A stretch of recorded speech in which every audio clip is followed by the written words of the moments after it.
Alright, here we go. Game number 2 between MarineKing and DongRaeGu. By the way, here's MarineKing at the left side of the map. And remember, the map pool is set, but the first map is picked randomly, and the second map, well, actually each successive map, is picked by the loser of the previous game. So this is DongRaeGu's choice. He wants to play on Belshire Beach. Remember, you can go to GOMTV.net/ticket, and you can go ahead and check out the various ticketing options we have now. We now have a monthly payment system where you can basically subscribe to GOMTV.net, and you can get all the content on GOMTV, including Region of Legends, including GSTL, just for one rate per month, basically. So go ahead and check that out if you'd like to. Tell your friends as well. And it looks like MarineKing is just going to go ahead and wall off his small choke there. Belshire Beach has gone through many changes. Not as sunny and beachy anymore. The rivers are frozen over, but still the same old place. It's kind of a reflection of Seoul. Now there's snow on this map, just as it started snowing here in Korea recently. For me, I've never lived anywhere where it snowed very often. My hometown, okay, he didn't actually wall that off at all. Drone just walks in, says hello, decides to scout everything, and then it's probably gonna leave again. Yeah, I never lived anywhere where there was snow very regularly. In my hometown, it snowed, I think, twice during the 20 years I lived there. And so it's still kind of novel to me, although people tell me that I'm going to be sick of the snow by the end of the winter.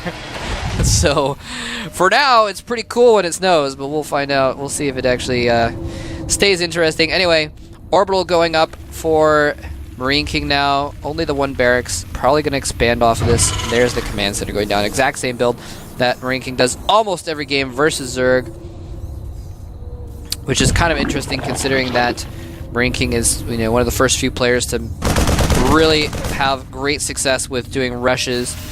Everyone remembers, of course, that Game 5 against Nesty on Metalopolis, where he tried to go for 2 racks in close positions and it didn't pull it off correctly. If you want to go back and check out previous seasons, definitely that was an epic season altogether, actually. MarineKing's run to the finals and his finals were just amazing. Anyway, so we do have DongRaeGu is expanded. He's just droning up. Look at his unit count. Drones and overlords. Now producing a few Zerglings now that his pool's completed, as well as the speed upgrade and some queens, but he's just been droning up, getting his drones going, and probably going to see him actually, yeah, probably going to see him do the same thing as before. Well, actually, thinking about it, I was going to say the same thing as before as far as getting his economy going in response to MarineKing's economic play, but DongRaeGu last game, he said, alright, well, you're going to fast expand, I'm going to try and catch you with your pants down, and he went for a huge attack with roaches, banelings, and zerglings. It was a really great attack. MarineKing saw it coming, though, and just basically barely got siege mode in time. Now this time, MarineKing is not going for the... Oh, here comes some zerglings attacking. He hit him from MarineKing by running around the side. MarineKing was not expecting that, loses several Marines. And that was a pretty good trade, even though the Zerglings don't get in any damage, but they at least saw the expansion as well. But anyway, MarineKing, he is just going for, going to be going for bio units this time instead of going for mech. So we're going to see a completely different game here. And one of the reasons that DongRaeGu was able to respond to MarineKing last game and go for that early attack was because he scouted the armory. So he knew that there was going to be a lot of factory units coming, so he knew he could counter them, counter those mass hellions with a lot of roaches and banelings.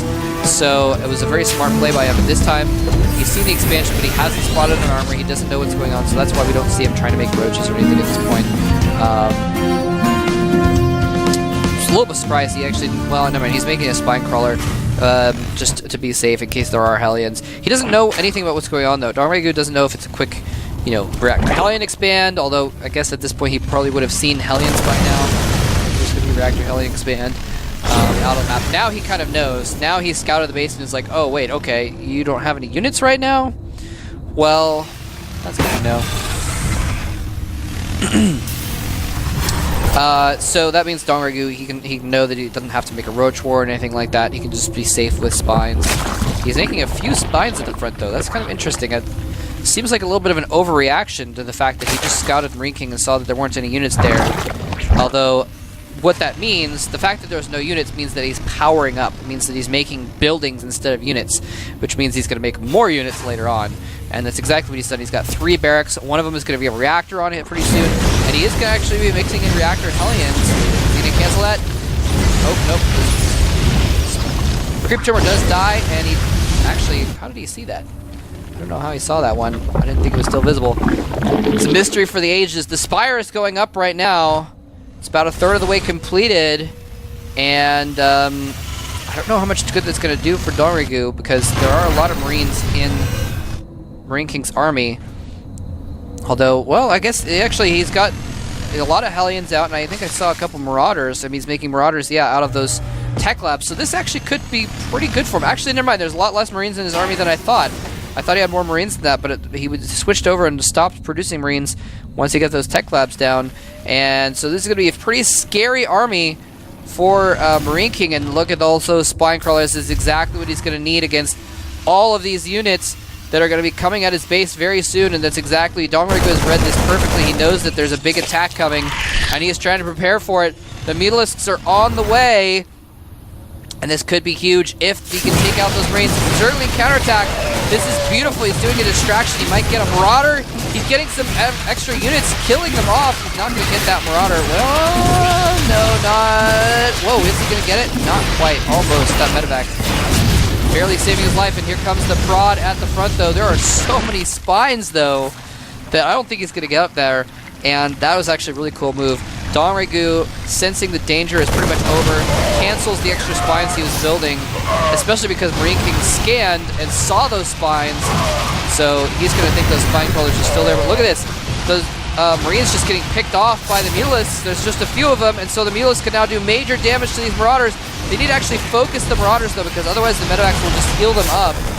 And some more Marines arrive on the scene, chase those away, but now those Marines, just a handful of Marines, are forced to be in multiple locations at once because these Mutalisks are going to run reign supreme in the main base of MarineKing. It doesn't have turrets up yet.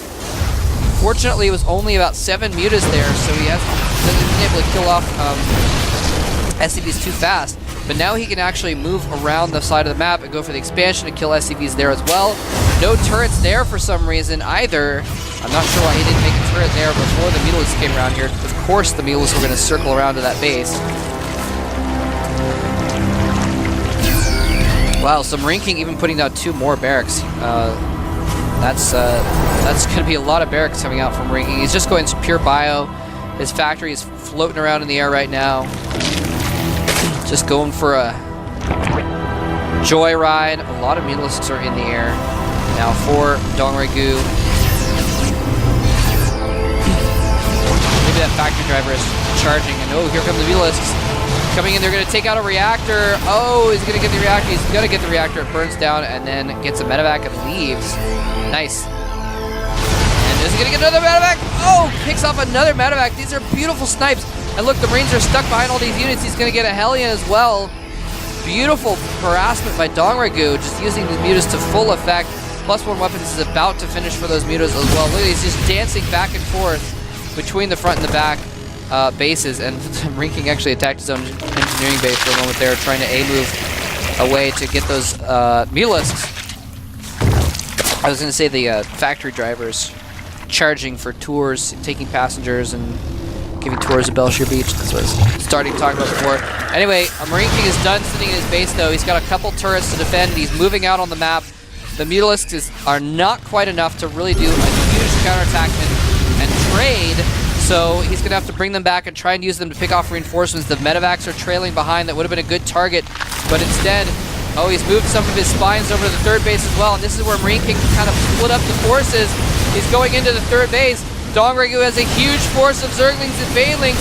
He's going to give up this 3rd base, but is he going to be able to kill off MarineKing's army when it tries to escape is the question. Is he going to escape? Oh, he's trying to escape over the left side. Is DongRaeGu going to let him go? Zerglings running in, taking the front of the battle. There's so many aliens, the Zerglings roast immediately, but the Banelings get through, and MarineKing does not have enough to split. Everything dies for MarineKing. His entire army gets completely obliterated. And, wow, DongRaeGu cleans it up nicely now. The thing is that he did lose his third base in the process. And all the drones there, though. So, wasn't exactly the best situation for DongRaeGu. This is what he's going to be able to do, though, to have that situation be for the best. Is go in and do some rafting. And, oh, just gets that barracks, forces a cancel at least. Restarting his third base. Right there. So yeah, DongRaeGu continuing to make tons and tons of Banelings. And continuing to harass. Oh, if he can get that, oh, he's gonna get the injury! Oh, he's targeting down. No, the repairs! Oh, man, SCV's Imba. I was at a match the other day and, oh, hold that thought. Mutalisks. Engaging some Marines, not the best idea. That was so close. If he'd killed that upgrade right before it finished, that would have been huge. That would have been huge. Actually, I'm going to try and see what the upgrades are on the Zerglings next time I get a chance. But the Mutalisks are only +1 upgraded. Now they're getting +2 upgrade as well. Anyway, +2 weapons on the way now. 2-2 actually for MarineKing. That would have been huge. That was +1 armor that he almost killed off. So he would have been at 0 armor, which would have been pretty big. Actually, then +2. They would have +2 Mutalisks before they +1 armor. That would have been really big. Mutalisks would have been able to do a lot of damage to them. Anyway, lots of turrets going up from MarineKing. He knows he wants to move out on the map and be aggressive at this point. And he's going to need turrets in the back to be able to do that. Large army for DongRaeGu coming out here, though. He's going to shut down this base before it starts. Is he going to go for that main army? He does. He's stiffed. He falls back. MarineKing doing some decent splitting, but there's just so many Banelings. He can't get away from them all. He doesn't split the best at the end there. And DongRaeGu looks like he's going to clean up the rest of those Marines as well. Beautiful play. And you know what? He's just going to circle back around and polish off that orbital. And there goes MarineKing's third. So DongRaeGu says, you know what? You take out my third, I take out your third. You kill my car, I'll smash your car.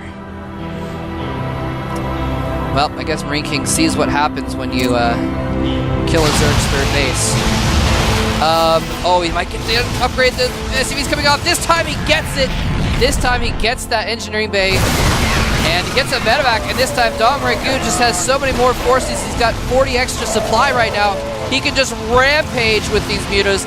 And the rampaging mutas force a GG out of MarineKing. And ladies and gentlemen, we have a tie series now. It's tied up at 1-1. MarineKing and DongRaeGu are tied. And remember, this is a semifinal best of 5. The first person to get to 3 wins in this series is going to the finals to face Lucira for the championship to see who is the King of Kongs. We're going to take another 30-second break. Don't go anywhere. We'll be right back with game number 3.